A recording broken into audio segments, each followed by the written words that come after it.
Hi, I'm Wes Allen with DM Tales, and today I want to tell you a story of the first time I had a player character die. Let's roll it.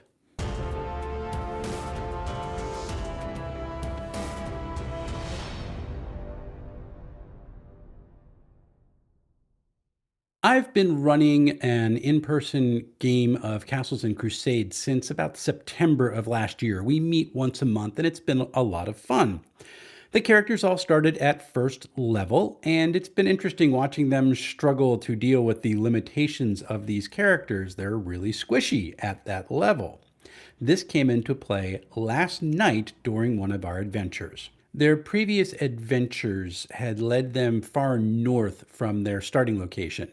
They were escorting a troublesome fire drake, which was the pet of a local tribe of kobolds, which had been attacking local sheep, to a place where it could live more peaceably and not create friction between different communities. They were going up to a hidden vale where a huge colony of kobolds lived in their city called Coburg.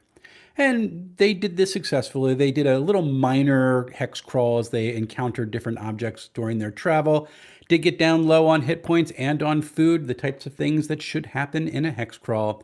But as they got near the vale where the kobolds lived, they began to encounter some issues. Animals were fleeing this hidden vale, and they didn't know why. And it wasn't until they encountered some kobolds on their way to the city that they discovered a large colony, at least for a large colony of these creatures, of giant ants had shown up in the vale and was starting to take over. They had killed a whole bunch of kobolds and they didn't know what to do about it. Giant ants are a bit of a problem. And so after the party dropped off the fire drake, the local kobold leadership asked them to go and check this out. Would you do this for us? Because, the humans, the elves, and the half-orcs, they're not kobolds. Maybe they're tougher and they're not kobolds. We can pay them to go do the stuff that we're scared to do. And the party was all too eager to help, and they marched off to find out where the giant ant lair was, which some of the kobold scouts had actually found. And on their way, they saw some very strange things, but the most important of these were a couple of giant ants who were about the size of a large dog, encased in ice, as though they had been frozen solid. And looked like they had been there for a long time. It was dripping and they were starting to break out, but definitely they had been encased in ice. This raised some alarm bells for the party. They didn't know what could possibly do this, and so they marched on. Being a party of first-level adventurers, they did what most first-level adventurers tend to do. They just marched into the ant's nest and triggered a whole bunch of alarm pheromones, and the soldiers came and the workers came and they fought them and fought them and fought them, and they were in a couple of tight spots, but they managed to take them down. Giant ants in Castles and Crusades are tough as workers. Sometimes they're glass cannons. The soldiers are a little tougher because they have a secondary attack that can do acid damage, and that's really hurts. One of their players did get hit by that, and the dice were very favorable to them that day. But we closed out our session with that first encounter inside the ant's nest. They didn't know what was going to happen next. And when we came back yesterday, they marched forward again, and they encountered some more worker ants who by this time had been alerted by the alarm pheromones that there were intruders and they were going to take these people out. They had a terrible time with these ants. The party was rolling low all night. But during this melee, one of the party's rogues, a guy named Jeremy, found that there was a locked door on the other side of where the ants were fighting from. And he snuck around and tried to open it when he heard a voice on the other side saying, "Hello? Who's there?" And they figured out later that this was one Fenlil Cashiel, who was a wizard and an apprentice of a well-known academic named Gilran Bentree. Gilran was someone that one of the party members, Octavian, who had an academic background himself, was familiar with. He was known to be a researcher in the history of Centron, the continent on which all these adventures were taking place. And in particular, he looked after the magic that created it in the first place in a cataclysmic event called the Shattering. Gilran believed that the magic that had triggered it was still out there and needed to be found and deactivated. So it was rather interesting that Cashiel and Gilrand were apparently here in this ant colony. After the party fought off the ants, they figured out that the ants had actually been controlled by Gilrand and were supposed to be helping to dig out the complex and serve as guards because they were in the middle of nowhere and they didn't know what was out there. Maybe something more dangerous would come up and they wanted to be taken care of. But about a week or so ago, according to Cashiel's reckoning, the ants began to act funny until they finally broke control. They attacked her. She was rather seriously wounded, although the party never did inquire as to her health. That was rather fun. And she was insisting that her master was not himself. He was not acting himself. He would never allow the control of these insects to break free, to run the type of havoc that they've been running throughout this hidden vale where the kobolds lived. And he would never allow them to attack her. Something must be wrong. And so she begged the party to descend into the depths of the ant's nest, find her master, and kill the queen, because the queen had broken free of control and was disturbing everything. Well, the party had already been hired to go and kill the queen of the ants, so they were happy to do that. And if they bumped into this Gilrand as they went through, they were happy to do that as well.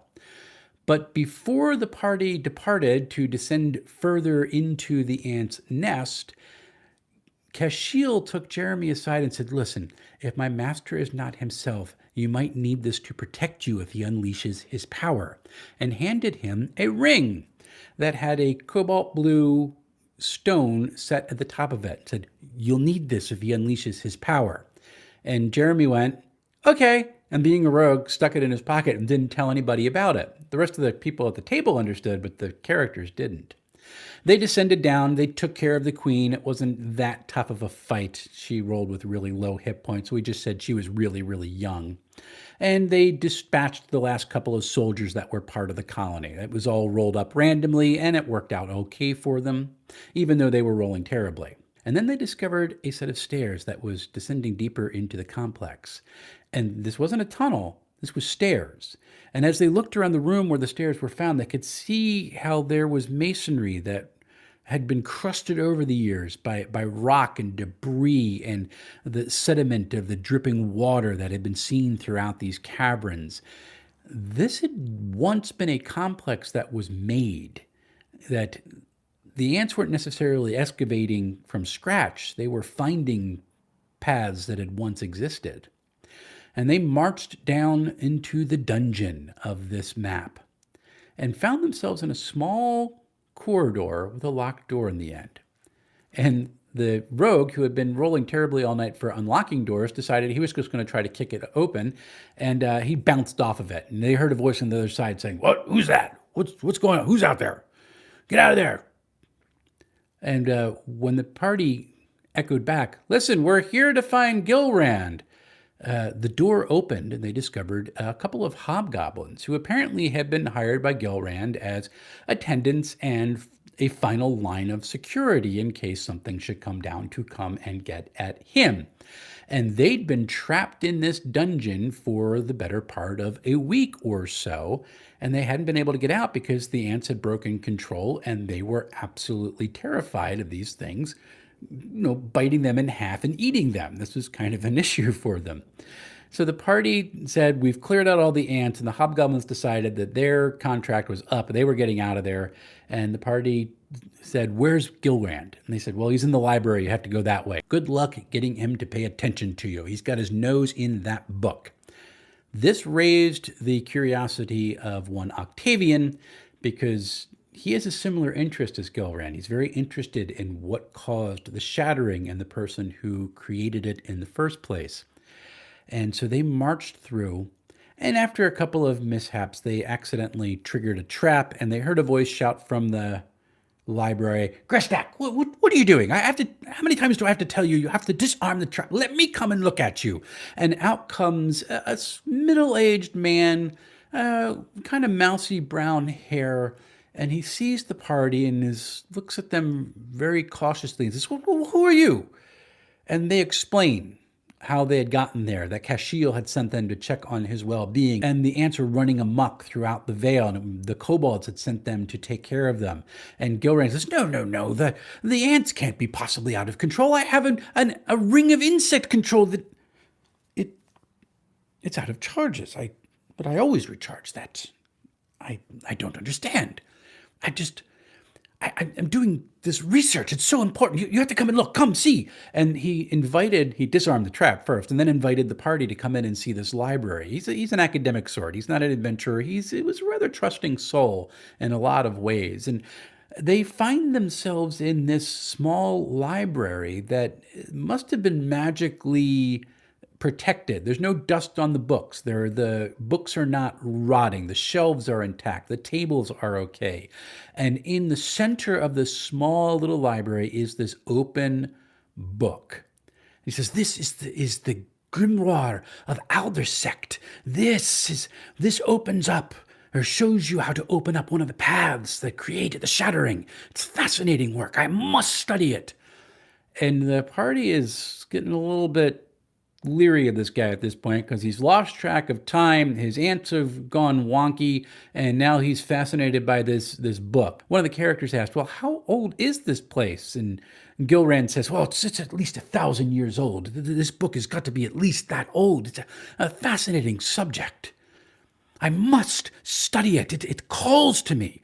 And the party's really freaking out, except for Octavian, who decides, you know what? This has got something to do with Vidoth, who's the wizard who created the shattering in the first place. I am fascinated by Vidoth. Here is a direct connection to Vidoth. I'm going to go look at the book. Meanwhile, the other players are all looking at him. What are you doing? And he decides he's going to flip through the book. And this is what I described for him. It seemed to be a tome that was dedicated to explaining a particular pathway of magic that he was not familiar with. And it seemed in his cursory reading of the first page or two that it would indeed help unleash the types of forces that you would need to create the shattering, which was a driving together of a bunch of mini continents into the large continent of Centron. And he was fascinated by this, but as he flipped through the pages, he noticed that the edges of his vision were beginning to become blurred and then dark, and the singular focus of his mind began to be just on the words of the page. They dominated every thought. He had to look at the words to understand what this magic was. And at this point, I had him roll a d20 because he had to make a wisdom save, which meant that if wisdom was a primary attribute for his character, he would have a challenge base of 12 and have to add the level of 5 to it, and that would get to a 17. If wisdom was not one of his primary attributes, his challenge base would actually be 18, and the challenge level of 5 would put it all the way up to 23, which would be rather difficult to hit as a first level character. Thankfully, Octavian has wisdom as one of his primary attributes, and he rolled a natural 17. He actually passed the check. And so I described Octavian as shaking his head and pulling himself, literally extracting himself from the grasp of this book and realizing there was something off about this thing. The rest of the party kind of noticed this, and after some more discussions in which they were trying to figure out why there was a giant statue that tried to pummel them a few minutes earlier, that's a whole nother story, they decided, okay, yeah, the ants are gone, we'll tell Fenlil you're okay, and we're going to get out of here. Except for the one rogue, Jeremy, decided that this book is not good. We're going to have to do something about that. Now, keep in mind, I had told Jeremy that the book was probably 1,000 years old, and none of the books in this room had suffered from decay. I don't think that there was a way for a bunch of first level characters to deal with this book. I had expected them to try to grab Gilrand and drag him out of the library, and that could have gone certain ways, but attacking the book itself, that was rather interesting because, of course, Gilrand is already enraptured by this book. He was unable to break away. He is fixated on it and needs to get to the end to understand what it's trying to teach him.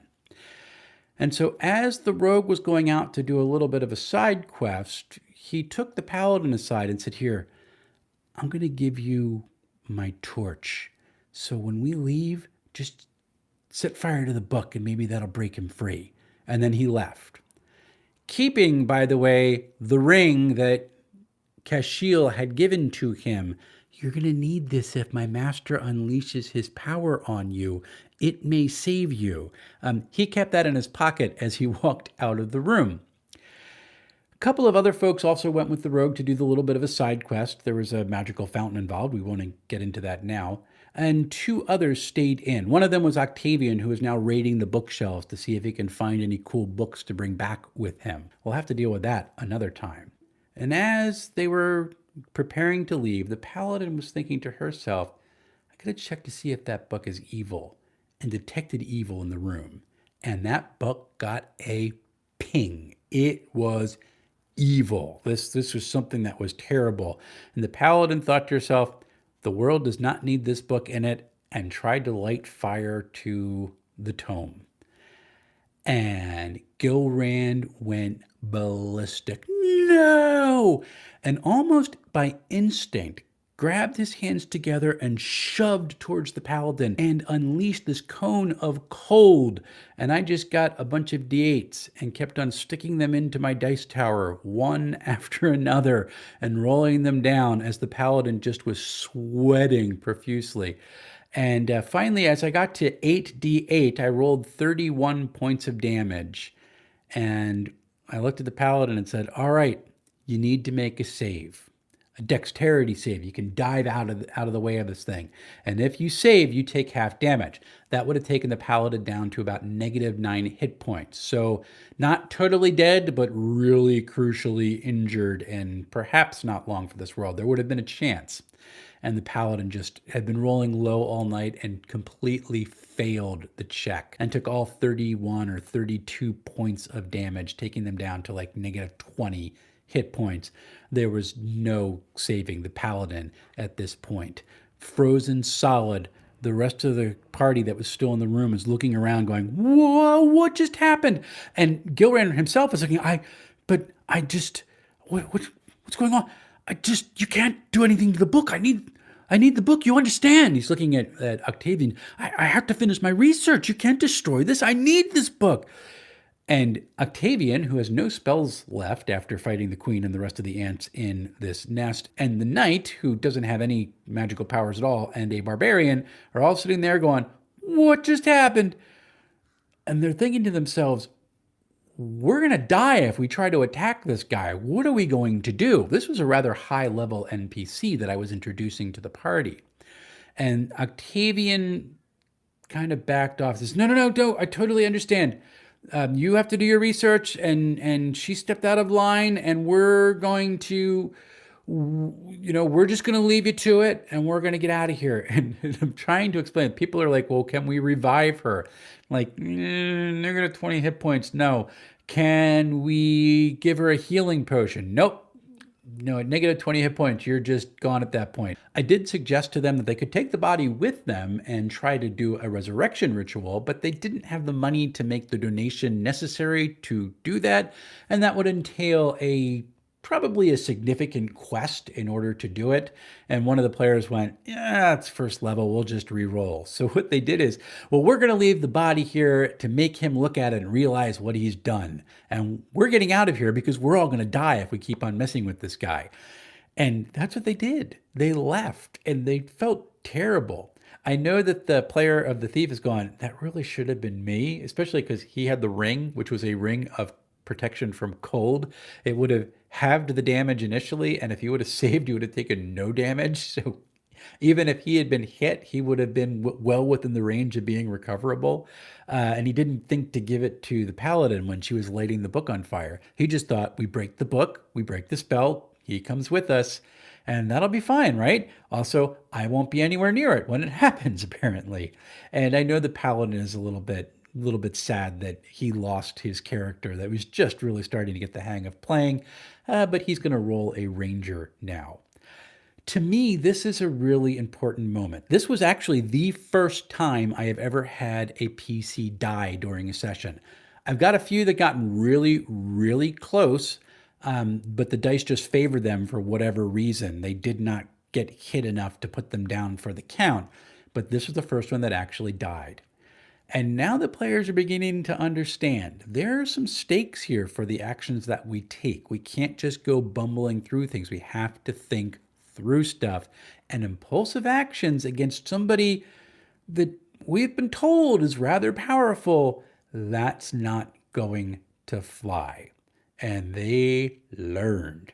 We'll see what happens as they move forward. So next up, I am working on my review of the Cipher system, which is really an interesting system I can't wait to take a look at with all of you. And I'm also going to be sharing an experience review of using ArkenForge for that session that I just told you about, because it's really a fascinating virtual tabletop designed for an in-person play, and it worked perfectly. So until we see each other again, folks, happy playing, everyone.